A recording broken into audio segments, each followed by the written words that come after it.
शिवसेनेनं मनसेला धक्का दिलाय। मुंबईतल्या ज्या 3 विधानसभा मतदारसंघामध्ये शिवसेना मनसेला मदत करेल असं वाटलं होतं, त्या 3ही ठिकाणी शिवसेनेच्या उमेदवारांनी अर्ज आपले दाखल केलेत। त्यापैकी शिवडी, वरळी आणि माहीम या 3ही ठिकाणी शिवसेनेच्या उमेदवारांनी आपले अर्ज दाखल केलेत। त्यामुळे या मतदारसंघामध्ये मनसेच्या 3ही नेत्यांना शिवसेनेच्या उमेदवारांचं कडवं आव्हान असणार आहे। मनसे नेते अमित ठाकरे, बाळा नांदगावकर आणि संदीप देशपांडे यांच्यासमोर शिंदेंच्या शिवसेनेनं उमेदवार दिलेत। आमच्या प्रतिनिधी प्रणाली कापसे आहेत आपल्यासोबत, त्यांच्याशी बोलूया यावर। प्रणाली, लोकसभेप्रमाणे जो बिनशर्त पाठिंबा म्हटला जात होता तो आता विधानसभेमध्ये त्याची काय म्हणतो आपण परतफेड केली जात नाही असं दिसतंय या 3 मतदारसंघातल्या लढतीवरून। अगदी खरंय श्वेता, अपेक्षा अशी होती की महायुती जी आहे ती मनसेला विधानसभा निवडणुकीमध्ये साथ देईल, परंतु ज्या 3 जागा क्रुशल आहेत मनसेसाठी विशेषतः त्या 3ही जागांवर नाही म्हणता शिवसेनेनं उमेदवारी दिलेली आहे।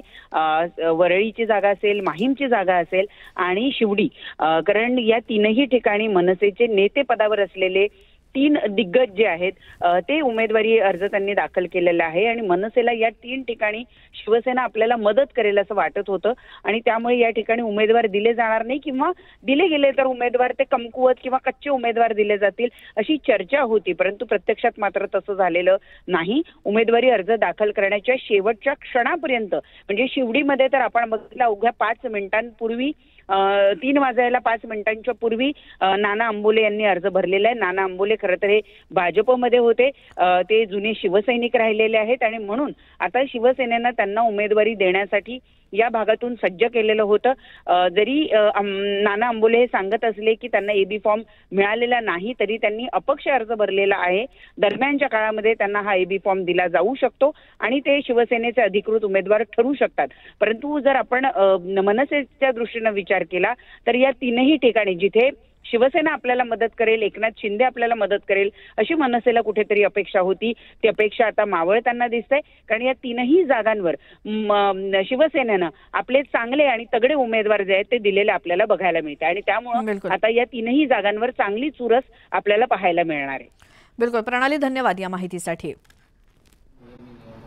हा पठ्ठ्या पवार साहेबांना कधी सोडणार नाही, कधी तो त्यांना सोडत नसतो। काही झालं तरी हा पवार साहेबांना सोडणार नाही आणि तीच माझी भूमिका काल होती, आज आहे, आयुष्यभर तीच माझी भूमिका राहील। तर सुरुवातीला जेव्हा आपण विचार करतो सुरुवातीचा, तेव्हा मला आठवतंय की काट्याच्या वाडीमध्ये आम्ही तिथं सगळे राहत होतो। साधं एक पत्र्याचं घर होतं आमचं सगळ्यांचं। एक सर्वसामान्य शेतकरी कुटुंबात साहेब जन्मले। एवढ्या तरुण वयात 37 त्यांचं वय होतं 38, त्या वयात ते ह्या महाराष्ट्रासारख्या राज्याचे मुख्यमंत्री झाले आणि त्याच्यामुळं कुठंतरी आमचं कुटुंब पण पुढं आलं आणि पवारांना खऱ्या अर्थानं तिथं किंमत मिळायला लागली, ती फक्त आणि फक्त साहेबांमुळं। आणि माझे वडील इथं आहेत, त्यांनी मुंबई कधी बघितली नव्हती। त्यांचं वय 22-23, तेव्हा पवार साहेबांनी त्यांना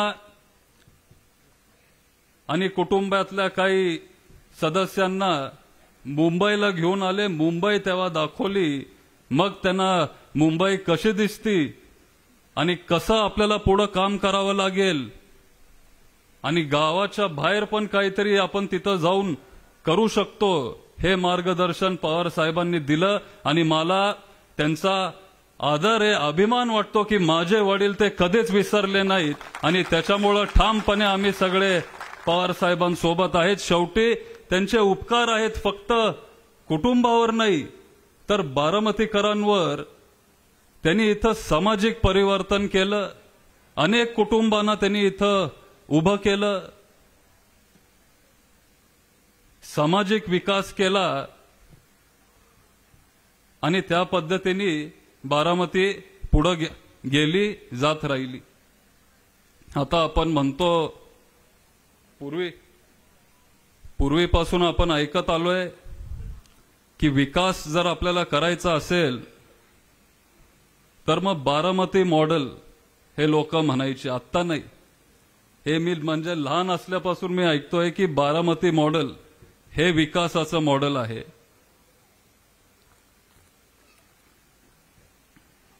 आता बारामती मॉडेल नक्की काय आहे, हा सगळा जिरायत भाग होता. बारामतीमध्ये अजिबात पाणी नव्हतं.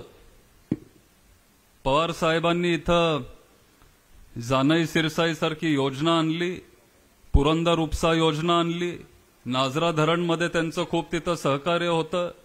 अनेक उपसा सिंचन योजना त्यांनी बारामतीत आणले, अनेक बंधारे तेव्हा बांधले. आमदार व्हायच्या आधी त्यांनी 350 पाझर तलाव बांधले आणि त्याच्यामुळं खऱ्या अर्थानं इथं बारामतीमध्ये पाणी यायला लागलं. नाहीतर हा सगळा दुष्काळी भाग आहे, जिरायत भाग होता. पूर्वीची माणसं सांगतात की इथं मोठ्या प्रमाणात कपासी असायची, जिनिंग मिल्स असायचे. पाणी इथं आलं, हळूहळू जिरायत शेतकरी तिथं बागायत होत गेले, जिनिंग मिल्स हळूहळू गेले,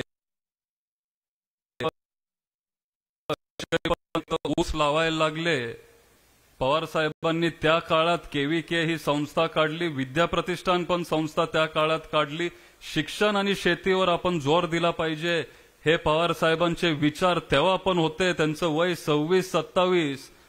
त्या वयात आमच्यासारख्यांना दिशा नसते का, काय करायचं असतं आम्हाला, आम्ही तेव्हा पण शोधत असतो. पण पवार साहेब त्या वयात आमदार पण झालेले, 2 त्यांनी संस्था पण काढलेले. आज आपलं केव्हीके आणि विद्या प्रतिष्ठान, आपल्याला अभिमान वाटतो की देशात 731 केव्हीके आहेत, पण 1 नंबरचं केव्हीके हे तुमच्या बारामतीचं आहे. आणि हे का शक्य झालं, कारण एक शेतकऱ्यांच्या प्रश्नाचा जाणीव असणारा नेता आपल्याला सगळ्यांना मिळाला, आपल्याला सगळ्यांना मिळाले. त्याच्यामुळं आपलं केव्हीके आज 1 नंबरवर आहे. त्या केव्हीकेच्या मार्गदर्शनामुळं शेतकरी तिथं मोठ्या प्रमाणात ऊस लावायला लागले. केव्हीकेचं नाव घेतलं, आपल्याला आप्पासाहेब पवारांचं पण नाव घ्यावं लागेल. त्यांनी पण ती संस्था चांगल्या पद्धतीने चालवली. आज राजूदादा उत्तम पद्धतीने ती संस्था चालवत आहेत. आणि हळूहळू आपली ऊसाची शेती वाढत गेली. आणि जो शेतकरी 30 टन 20 टन ऊस लावत होता, आज 60, 70, 80, काय शेतकरी तर 100 टनाच्या पुढे गेलेत. कारण पवार साहेबांनी त्यांना ते मार्गदर्शन केलं, त्यांच्या शेतात तिथं पाणी आणलं आणि थेट फायदा तो तुमचा झाला, म्हणजे शेतकऱ्यांचा झाला. ह्याला आपण बारामती मॉडेल आपण म्हणतो. त्याच्यानंतर पवार साहेबांचं मार्गदर्शन होतं की शेती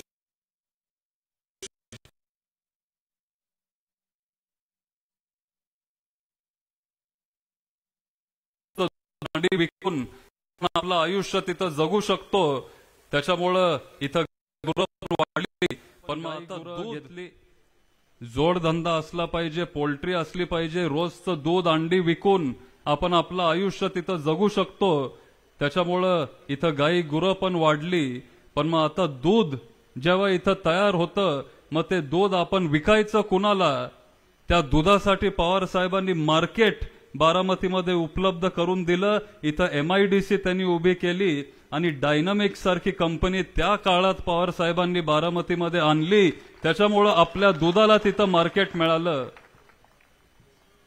जेव्हा दूध वाढत गेलं, जास्त दूध जेव्हा तिथं तयार झालं, दुधाचे रेट घसरले नाही पाहिजेत. त्याच्यामुळं पवार साहेबांनी त्या दुधाचं पावडर तयार केलं आणि चॉकलेट बनवणारी कंपनी म्हणजे देशातली मोठी कंपनी फेरो स्वतः ते इथं बारामतीमध्ये घेऊन आले. आणि त्याच्यामुळं आज तिथं आपल्या दुधाला भाव मिळतो, मार्केट मिळतं फक्त बारामतीमध्ये. कारण हे पवार साहेबांचं योगदान आहे. आणि ह्या पद्धतीने तिथं समाजाचा विकास झाला, शाश्वत विकास झाला. कारण पवार साहेबांची दूरदृष्टी आपल्याला मिळाली, एक विजन असणारं नेतृत्व आपल्याला मिळालं. आणि त्या काळात सर्वसामान्य जनतेचा तिथं फायदा झाला. अलीकडं काय फक्त